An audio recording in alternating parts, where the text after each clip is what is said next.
Bonjour à tous. Plusieurs mobilisations des sapeurs-pompiers hier en Côte d'Or. D'abord pour un feu d'habitation à Marcenais.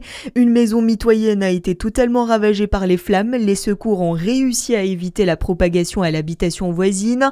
Quelques heures plus tard, à Bligny-sur-Ouche, une voiture a terminé sa course dans la rivière.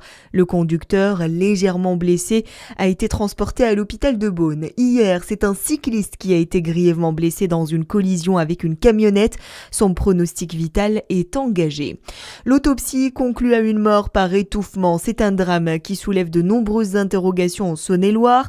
Un enfant de 29 mois est décédé la semaine dernière à Chalon-sur-Saône alors qu'il était placé en famille d'accueil.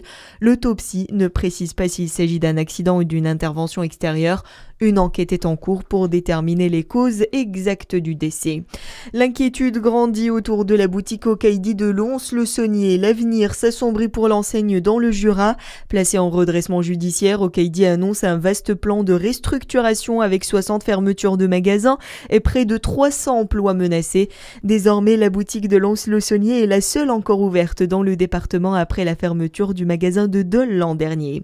Une structure inédite du côté de Périgny-les-Dijon. La semaine dernière, le pôle de maraîchage biologique de Côte d'Or a été inauguré, un projet lancé en 2017 qui a maintenant bien fleuri, un pôle qui va permettre de remplir plusieurs fonctions, a souligné François Sauvadet, le président du département de Côte d'Or. C'est unique en France d'avoir un pôle de maraîchage bio dans lequel nous allons pouvoir produire des légumes et en faire un pôle d'expérimentation pour les producteurs. Et puis aussi un lieu d'insertion, c'est-à-dire qu'on aura besoin de main-d'œuvre dans le maraîchage et de personnes qui s'installent. Donc on travaille avec Croix-Rouge Insertion et avec les Restos du Cœur qui pourront aussi utiliser leurs légumes pour aller alimenter les bénéficiaires les plus précaires. C'est un projet global et d'ailleurs on a déjà commencé à produire ici puisqu'on a fait déjà 1 tonne de butternut dont pratiquement 800 kilos sont allés alimenter nos collégiens. Des propos recueillis au micro de Charlie Chauvasson. Le département a investi plus de 3 millions d'euros dans ce pôle, avec le soutien de l'État, de l'Agence de l'eau Rhône, Méditerranée Corse et de la région Bourgogne-Franche-Comté. Dans le reste de l'actualité, les températures sont déjà élevées ce matin. Une vague de chaleur exceptionnelle pour un mois de mai frappe la France depuis plusieurs jours.